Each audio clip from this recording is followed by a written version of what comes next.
ওনার জটা ওই কাঁটা হাড়িতে লেগে গেছে। সাধু বাবা টানলেন না, যখন ছাড়লো না দাঁড়িয়ে পড়লেন। একদিন সারাদিন ধরে দাঁড়িয়ে আছেন, যারা যারা যাচ্ছে প্রথম দিন খেয়াল করেন, দ্বিতীয় দিন দেখতে দাঁড়িয়ে আছেন। সাধু বাবা দাঁড়িয়ে আছেন না, যেতে পারছেন, ছাড়িয়ে দিতে হবে। বলে আমি লাগিয়েছি নাকি যে আমি ছাড়াবো? আমি লাগাইনি, অতএব আমি ছাড়াতেও যাব না। এরকম কতক্ষণ দাঁড়িয়ে থাকবে? বলে যতক্ষণ যে লাগিয়েছে তার ইচ্ছা। চিন্তা করে যে আমরা ছাড়িয়ে দিচ্ছি, তোমরা লাগিয়েছো নাকি যে তোমরা ছাড়াবে? তাদেরকে হটিয়ে দেবে। তৃতীয় দিন দেখছেন ভগবান শ্রীকৃষ্ণ কিরকম তার নির্ভর। ঠিক আছে, যে লাগিয়েছে সে ছাড়াবে, যে দুঃখ দিয়েছে সে নিবৃত্তি করবে। এই যে সমস্ত দুঃখমি সন্তুষ্ট সততম যোগী, সর্বদা সন্তুষ্ট সন্তুষ্ট সততম যোগী, যথাত্মা দৃঢ় নিশ্চয় ময়্যর্পিত মনোবুদ্ধি এব যো মদ্ভক্ত সमे প্রিয়। সততম সন্তুষ্টম যোগী, যোগী কাকে বলে? গীতায় যোগী শব্দের কয়েকটা পরিভাষা আছে। সমর্পণ যোগ উচ্যতে, যোগ কর্মসু কৌশল। তো এখানে সন্তুষ্ট, সর্বদা সন্তুষ্ট, জটা লেগে গেছে ঠিক আছে, কোনো চিন্তা নেই। আমাদের সাধু সমাজে একটা প্রচলিত কথা আছে, কভি ঘি খানা তো কভি মুट्ठी भर चना, कभी वो भी मना। साधु के लिए तीनों समान।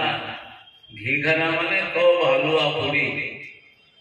হ্যাঁ, এখন তোমরা কিরকম খেয়েছো জানি না, উড়িয়া বাবা আশ্রমে লুচি হালুয়া দেওয়া হতো, হালুয়ার ঘি পাতা শাল পাতার নিচে গিয়ে পৌঁছতো, এমন ঘি দিয়ে হালুয়া তৈরি হতো।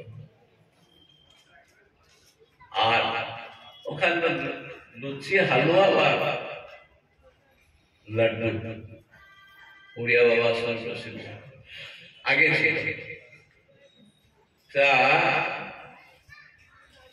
কোন রকম নেই, সন্তুষ্ট সততম, যা দেখেছে খুব ঘি ঘানা খাচ্ছে, হালুয়া পুরি খাচ্ছে, তো খুব মজা। আর কিছু পেল না, তো এক মুষ্টি চানা মানে ছোলা ভাজা দিয়ে দিল। আচ্ছা ঠিক আছে, ছোলা ভাজা খেয়ে জল খেয়ে নিলাম। বলে আজ কিছু নেই, বলে খাওয়ারও ঝঞ্ঝট নেই, হজম করাও ঝঞ্ঝট নেই, পায়খানাও যেতে হবে না, বস ভজন কর। একবার সনত কুমার দাঁড়িয়েছিলেন, ভগবান শিব পার্বতী ওই দিক দিয়ে গেলেন তো সনত কুমার দাঁড়িয়েছে, প্রণামও করলেন না। ভগবান শিব পার্বতী যাচ্ছেন, তাকে দেখে যে হাতটা জোড়বেন, অভিবাদন করবেন, প্রণাম করবেন। ভগবান সন্তান তো কিছুই বললেন না। আর পার্বতী বললেন আমরা গেলাম, আর বেটা এরা দাঁড়িয়ে আছে উটের মতন, যা উঠ হয়ে যায়। বাস অভিশাপ দিয়ে উঠ হয়ে গেলেন সনত কুমার। এক বছর পরে ঘুরে ঘুরে আবার আশ্রমের দেখি বেটাকে কিরকম আছে, দেখলেন পুত্র কিরকম আছে, বলে মা খুব আনন্দে আছে। তো মুঠ হয়ে তোমাদের কষ্ট হচ্ছে না?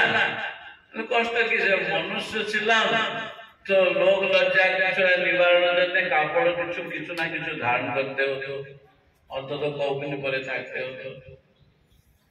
খাওয়ার জন্য গ্রামে গেলে তবে কেউ ভিক্ষা দিত, পায়খানা মলমূত্র ত্যাগ করার জন্য দূরে যেতে হতো, দিব্যি আবার স্নান করতে হতো।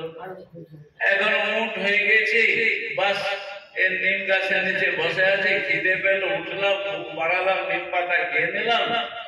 আর পায়খানা যেতে যাওয়ার জন্য দূরেও যাওয়ার দরকার নেই, এখানেই আছে, এখানে পায়খানা করেছে, কেউ বলার নেই, আর খুব আনন্দে আছে। তো ভগবান শ্রী বলে, দেখো এ ব্রহ্ম নিষ্ঠা, ব্রহ্মাপুত্র ব্রহ্মনিষ্ঠ, যারা ব্রহ্মনিষ্ঠ মহাপুরুষ তাদের জন্য কোন অসন্তুষ্টির কারণ থাকে না, কষ্ট পাওয়ার কারণ থাকে না। সব জায়গায় তারা মঙ্গলই মঙ্গল, উচিত দেখে খুব ভালো। সব জায়গায় তারা গুণই দেখেন, দোষ কোন জায়গায় দেখেন না। এই জন্য সন্তুষ্ট সততম যোগী, সততম সর্বদা সন্তুষ্ট সততম যোগী, যথাত্মা দৃঢ় নিশ্চয়। আত্মা অর্থাৎ অন্তঃকরণকে যে যত্ন করে, এ নয় যে মনে আসলো খেয়ে নিলাম, আর মনে আসলো খেলাম না, মনে আসলো চলে গেলাম, তা নয়। মন বুদ্ধির অধীন থাকে, মনকে নিয়ন্ত্রণ করে রাখা, যথাত্মা দৃঢ় নিশ্চয়। নিশ্চয়তার মধ্যে দৃঢ় থাকা উচিত। এ নয় গ্রাম থেকে বেরোলো, যাওয়ার সময় চৌমাথায় পৌঁছলো, চৌমাথা তো চারদিকে চারটে রাস্তা, কোনটা রাস্তা যাব, এক রাস্তায় গেল 1 কিলোমিটার, এটা তো নয়, আবার ফিরে আসলো। আবার অন্য রাস্তায় গেল, সেখানে আবার 1 কিলোমিটার গেল, আবার ফিরে আসলো। আবার অন্য রাস্তায় গেল, আবার গেল, ফিরে আসলো। রাস্তা কোনটা যদি জানা না, ঘুরে বেড়াচ্ছ কেন?